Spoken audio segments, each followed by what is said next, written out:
If you're going to be learning about learning, which sounds very meta, then classical conditioning is an excellent place to start. As the name suggests, it's the classic type of learning. It's the original, the fundamental type of learning that there is. Conditioning is a bit of a funny word to use. We can basically use it as a synonym for learning in our context. You might have heard it in other ways. For example, if you've ever done fitness training, people talk about conditioning their body, which means preparing their body to face the challenge that they need to face, to be able to run a marathon or something. So in the same way, classical conditioning is about, well, all learning is about helping someone to be the way we want them to be, to know what we want them to know, to act in the way we want them to act. And so classical conditioning is the original, arguably the most basic form of learning that there is. Classical conditioning was first described way back in 1899 by this happy-looking guy, Ivan Pavlov. Now, he wasn't trying to find out about the fundamental building block of learning. He was actually doing an experiment related to dog pathology. He wanted to know how much dogs salivate when they eat food. Not sure why he wanted to know that. I guess it's interesting to some people. So because he was a scientist and a jerk, what he did was he attached a tube to the side of the dog's cheek, and he could use that to measure the exact amount of saliva that was being secreted when the dog was exposed to food. Now we all know that saliva, is part of the digestive process. It helps us to absorb the food and to swallow it. And you might have experienced that when you're really hungry, you see something really delicious, you might feel saliva secrete inside your mouth. That's essentially what Pavlov was looking at. So he came to the dog, he had, I guess, a dog bowl or something, can of food, put it in, and he started to see saliva being secreted, exactly what he expected, and he was just measuring the amounts.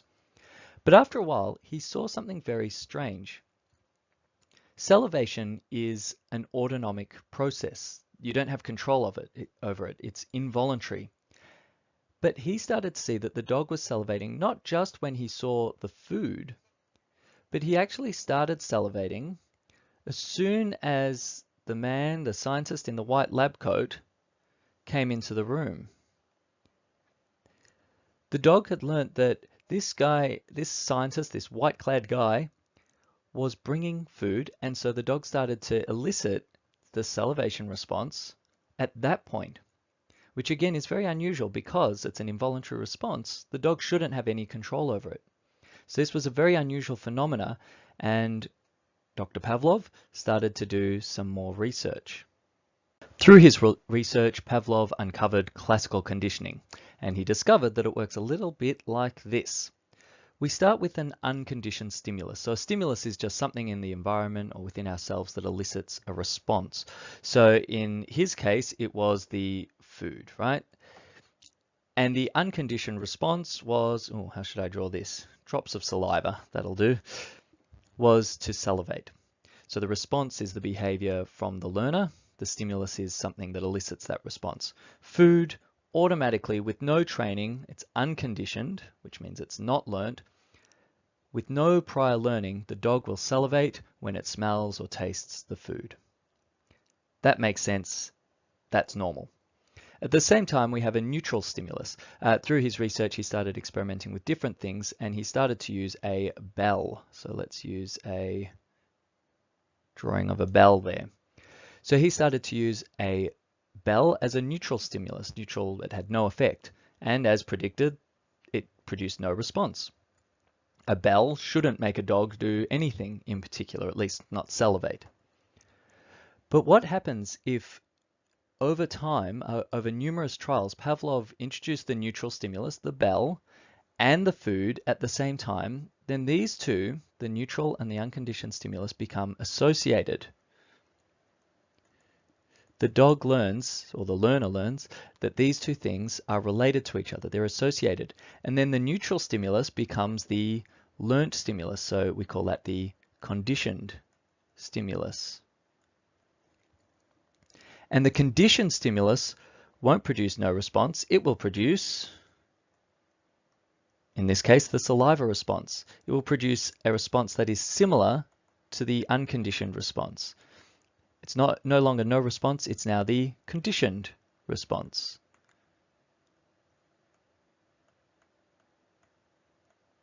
So a few terms there that are really important to know. The unconditioned, that is unlearnt stimulus, leads to the unconditioned unlearnt response. The neutral stimulus leads to no response. But when the unconditioned stimulus becomes associated with the now conditioned stimulus, the conditioned stimulus results in the conditioned response. The crazy thing is that it's not just the conditioned stimulus that will elicit the response. There's two other terms that are really important to know. One is stimulus discrimination. Let's say it's not a bell, but it's Ivan Pavlov's very ancient mobile phone from 1899 goes off. His phone rings, and that produces a kind of a bell response. If the dog recognizes that that's a different sound, it won't produce the conditioned response because it knows that's not the same thing. It has discriminated. It has determined that there's a difference between these two stimuli, and so it doesn't produce that response. Or stimulus generalization. Stimulus, yes, I wrote that right, except for that last bit. Stimulus generalization. Stimulus generalization means that it's not just the bell, but something like the bell has been generalized. The dog will hear that mobile phone, think that sounds similar, and will get the conditioned response. You can imagine why that's really important in our own learning for survival even. Let's say you're scared of a spider. A spider bites you one day and you get very ill, and after that you're scared of that spider. Well, stimulus discrimination isn't going to be very helpful in this case if you're only scared of that one type of spider. We actually need to have stimulus generalization and be scared of every type of spider because they're all potentially dangerous here in Australia. Well, at least lots of them are. And we might generalize that to some other insects, and we may also be scared of scorpions, which we might generalize and say, well, they look kind of like spiders, they're probably bad as well. And so in that case, stimulus generalization might be very helpful. But Pavlov didn't stop there. He ran some more experiments around classical conditioning and discovered some other really interesting things. And so there's a few more terms that will be really important for really understanding classical conditioning. The first one is acquisition. I'll write that in. Acquisition. So that's the first phase of classical conditioning. So originally, when the neutral stimulus is presented, it doesn't elicit any response. And so how many drops of saliva does the dog have at the beginning? None at all. When the bell rings, no saliva at all, very little. But as the food and the bell are associated with each other, the dog starts to produce more and more saliva as it learns that these two things are associated. And so after a period of acquisition now, the dog is salivating just from the bell alone. And so the dog will, even if there's no food, see the bell and start to salivate.